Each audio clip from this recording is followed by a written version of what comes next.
I'm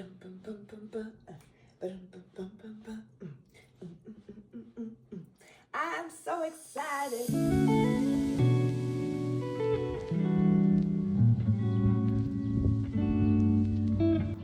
Hey, welcome back to my channel.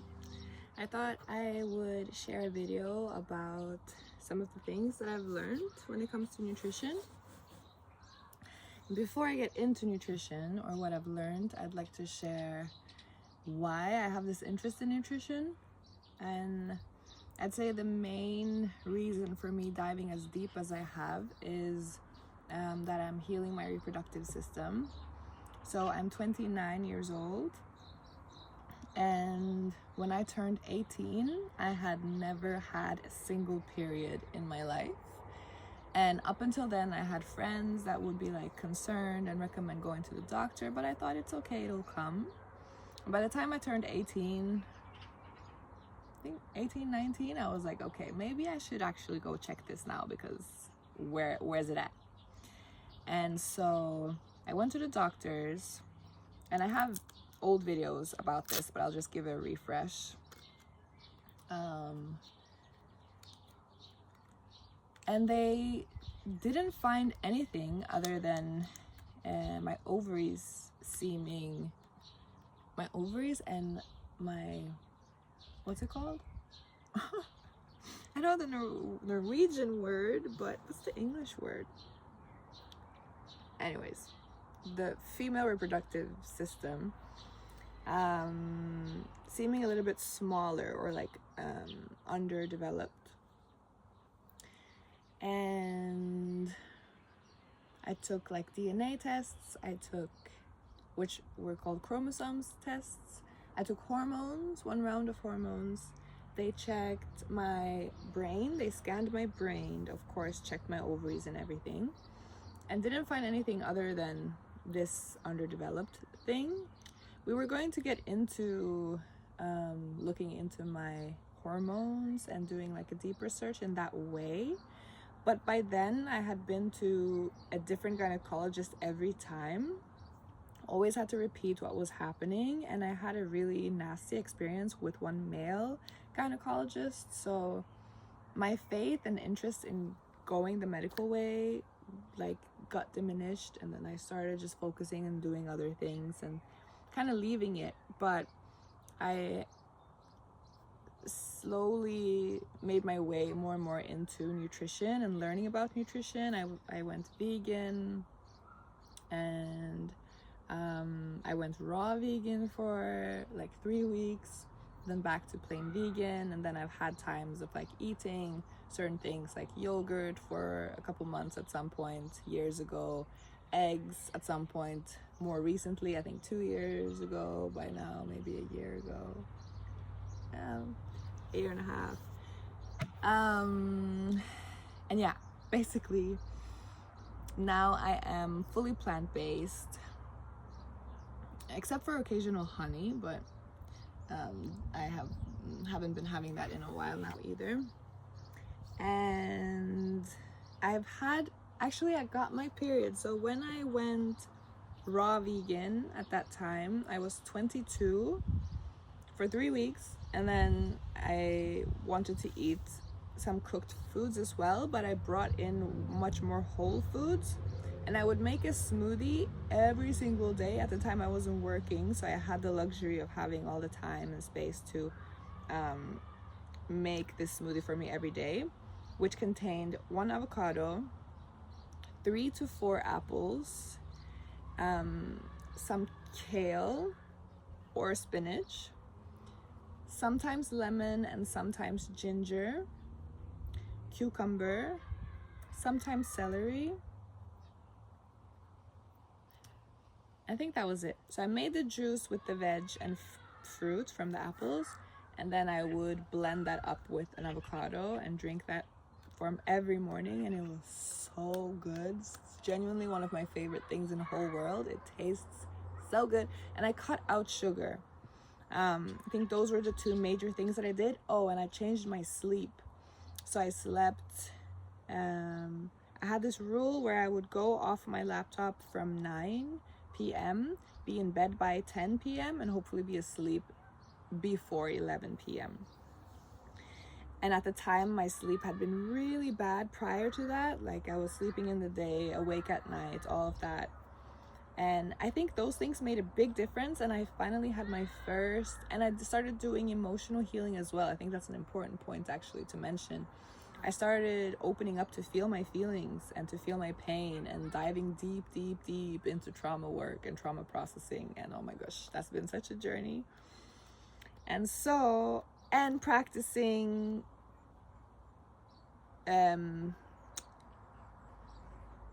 using the knowledge that I was gaining from these processes and being present with myself and feeling what I was feeling, using what I was learning about myself in practice. So for example, feeling taken advantage of was something that I was feeling, and not cared for was something that I was feeling. And then I would practice giving that to myself. Or if there was a situation where I wouldn't have voiced out my truth in the past, I started practicing voicing my truth. And that was really challenging, but I think that also made a big difference, and still is one of my practices of really like fully holding myself, honoring and owning myself, you know, because I got this intuitive message, and it makes sense that part of why I haven't like blossomed is this withholding of self, and the body having this tension and stress. And even medically now, I've had this hair mineral analysis test that showed that I had a lot of oxidative stress in my body.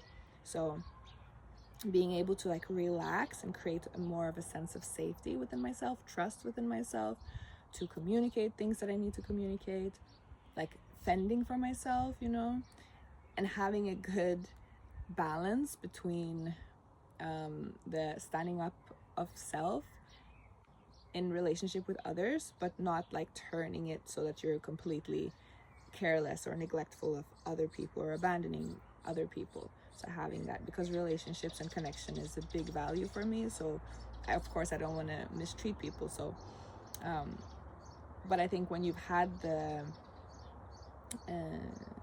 way of living or the coping mechanisms that I've had, where you neglect yourself or abandon yourself in favor of pleasing the external, then it's really important to have this like focus on really standing up for yourself. And sometimes things getting uncomfortable, but as long as you're not intentionally hurting other people, but finding that sweet spot between self-care and also care of others, and letting yourself really practice. And it's not like we're gonna get it perfect every time. Having the honesty and the bravery to admit if you mess up towards others or towards yourself, and do what you can to do better. Yeah. So that gives you like a good, I think, impression of where I stand when it comes to health.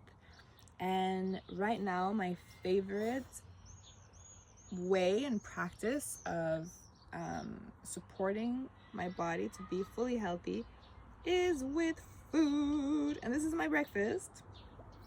I'm gonna have that and this avocado. And I have learned that it's really important to avoid a glucose spike, especially on an empty stomach, especially in the morning.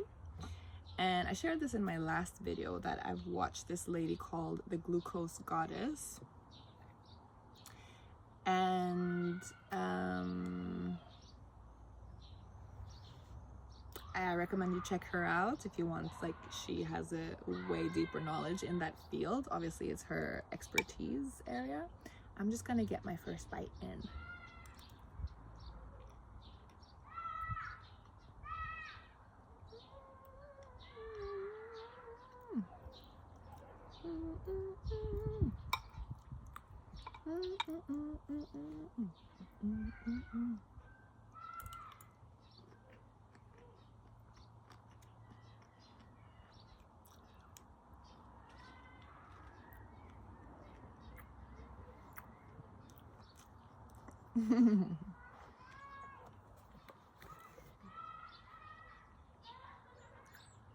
Mm-hmm.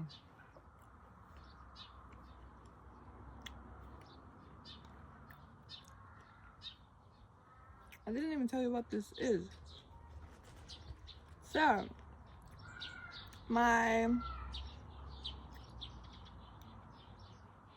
bowl here that I heated up, these are leftovers from dinner yesterday that I heated up in this cute thing in the oven. So we got a curry. It's a garam masala curry with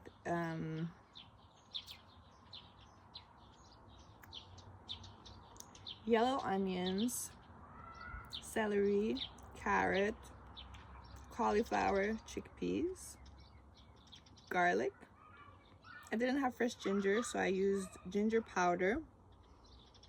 I used sweet paprika powder, cumin, in addition to the garam masala spice mix, salt, pepper, and then this herbal salt.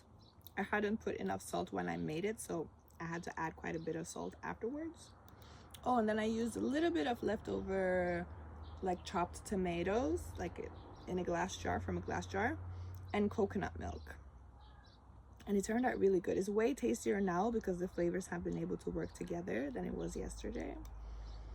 And then on top here, what you see right here is actually a it's almost like a pesto that I made with soaked pumpkin seeds and soaked flax seeds. So I'm reintroducing seed cycling, which is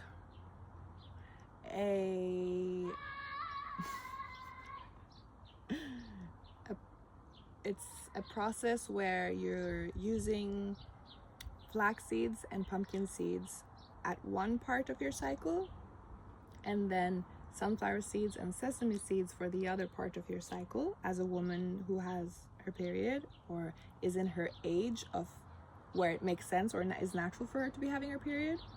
Because I don't have my period, I'm using the moon phase because I still haven't gotten it. So I'm using my moon phase or the moon phases to inform when I have which seeds.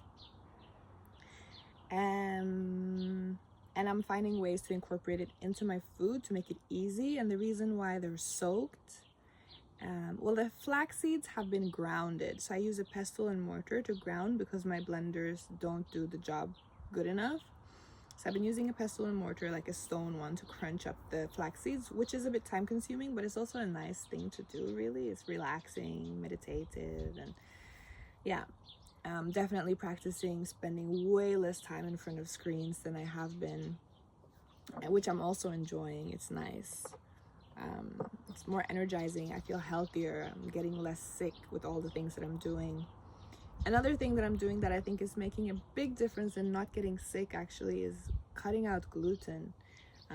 I definitely notice a difference when I have gluten. I'm way more prone to get like a flu, get sick, especially working in the kindergarten. I'm surrounded by viruses and snotty noses and coughs and stuff, and I'm staying healthy now. I've been staying healthy for a long time since being super diligent about my food, which I really appreciate the kindergarten for. It feels purposeful or like supportive in that way, challenging, but supporting me to pursue my actual goals, and stay true to them.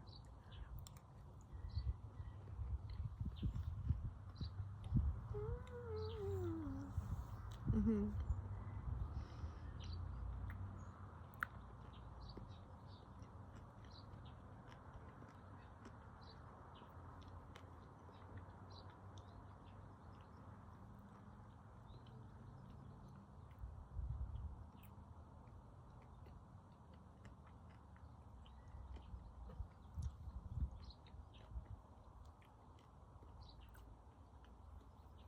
So with the seeds or the pumpkin seeds, I'm soaking them because they have anti-nutrients that are like their protective mechanism against getting eaten that can limit your absorption of the nutrients.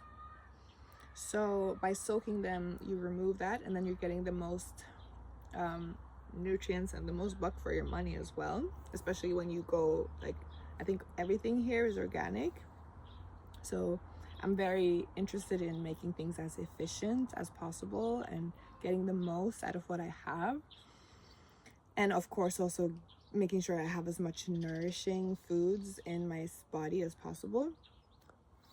I'm also part in, like, more on the malnourished side, so that's also why a lot of my food is going to have a lot of healthy fats focus, of course a lot of protein, and also a lot of fiber.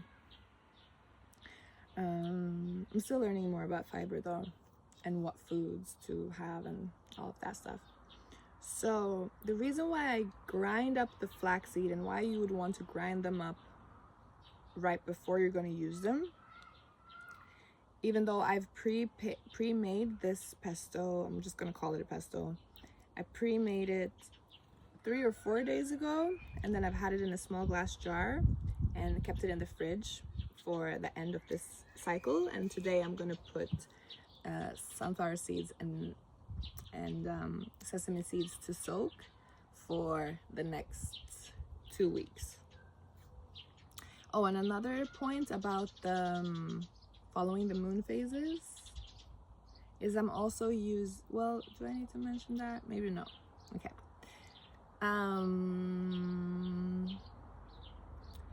The flax seeds go rancid, so if they're grounded or if you buy the flour, you don't know if what you have has gone rancid already, according to Dr. Gundry, something like that, on YouTube.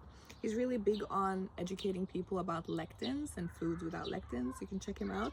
I find him to be a little bit too restrictive sometimes, and especially as someone who is plant-based and who is very specific and meticulous already, I don't follow all of his advice, but I do take it into consideration. And maybe if there's some things like the nightshade family of veggies, I've minimized my consumption of them, but I'm still using them because I can get very, for lack of better word, dramatic with the knowledge I get and like go full force with it and like cut things completely out. And I think it's important to have this like healthy balance, so that because most important is that I'm getting food in my body and that it is as nutritious as possible.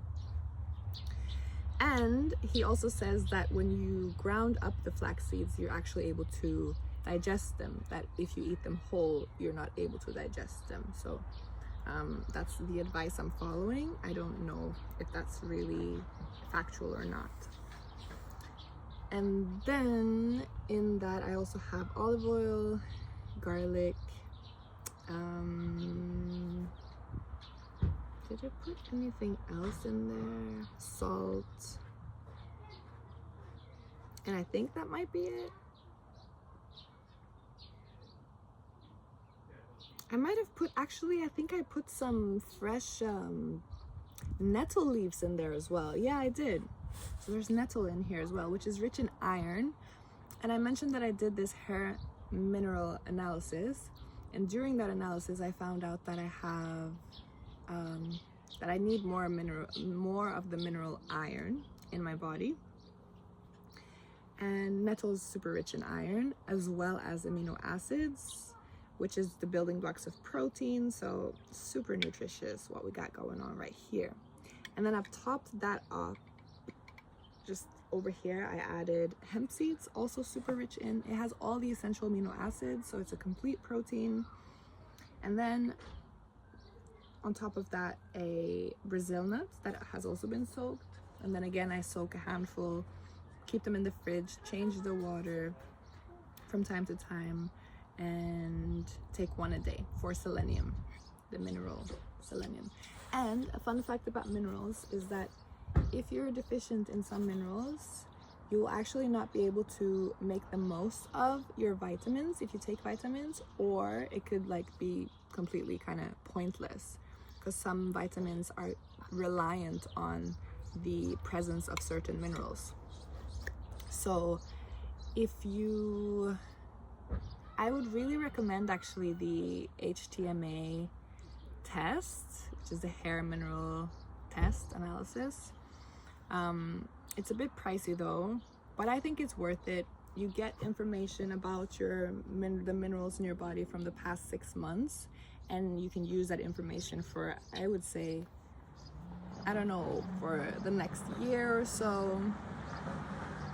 I'm interested in taking another one, maybe not right now, but at some point, once I feel like, okay, have been filling up, then I think it would be nice to do another test. If there's another way, I'll find out and also share that, because it sucks cutting your hair off, but it's worth it, you know? Like, yeah, at least for me in my health situation.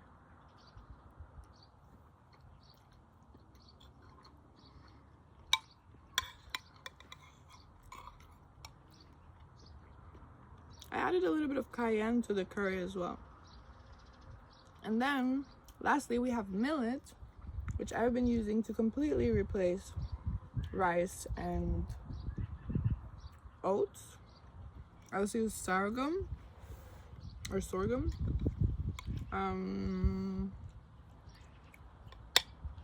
Yeah. I really want to eat right now though. I'm gonna eat for a bit.